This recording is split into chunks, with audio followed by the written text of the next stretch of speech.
जय जय राधा बल्लभ श्री हरिवंश। आज हम गुरु जी से सुनेंगे कि श्री जी की दया कृपा करुणा में क्या अंतर है। कृपा होती प्रतिकूलता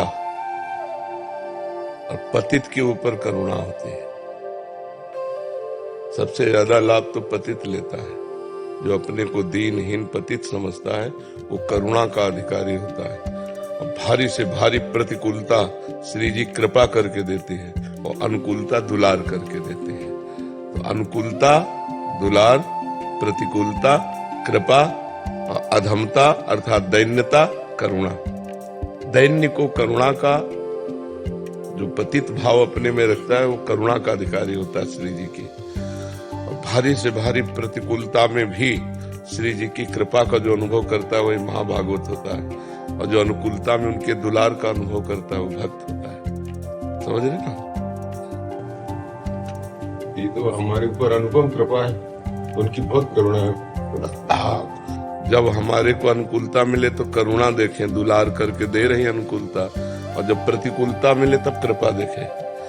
बहुत अपनापन है श्री जी का हमारे ऊपर। कृपा कि बिना हमारी इच्छा के, अपनी इच्छा से हमारे ऊपर विधान किए प्रतिकूलता का। और प्रतिकूलता सदैव भगवत प्राप्ति ही कराता है। और श्री जी की अनुकूलता से जो करुणा कृपा का अनुभव होता है वो और उल्लास पूर्वक भजन कराता है कि कितनी कृपा है, हर जगह अनुकूलता ही अनुकूलता स्वामिनी जी दिए। और जब प्रतिकूलता होती है तो उससे ज्यादा अनुभव होता है, कितनी कृपा है श्री जी, हर जगह राग हमारा नष्ट कर रहे हैं। अपमान, निंदा, तिरस्कार, प्रतिकूलता, कृपा ही कृपा।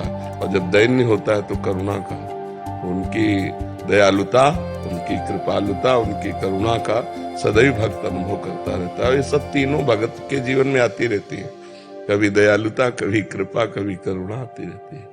यही आशीर्वाद बनाए रखें गुरुदेव जी, उनकी कृपा का अनुभव निरंतर होता रहे। बस हाँ, बस उन्हीं का अनुभव होता रहे, ये बात है। उनकी दयालुता, कृपालुता, करुणा का अनुभव होता रहे हमें। प्रतिपल की अनुकूलता आ रही तो उन्हीं की दयालुता है, प्रतिकूलता आ रही तो उन्हीं की कृपा है, और अधमता है तो उन्हीं की करुणा है। क्योंकि यही दरबार दीन को आदर जीत सदा चली आई। हमने पूज्य हरि बाबा की वाणी में पढ़ा कि जो अपने को अधम समझता रहता है उस पर भगवान की विशेष करुणा बरसती है।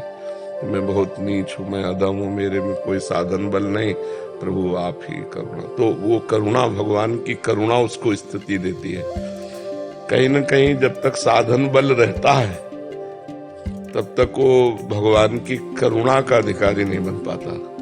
जब साधन बल चला जाता है, अपबल तपबल और बाहुबल चौथो बल है दाम, सूर्य किशोर कृपाते सब बल हारे को हर नाम, सुनेरी मैंने निर्बल के बल रहा।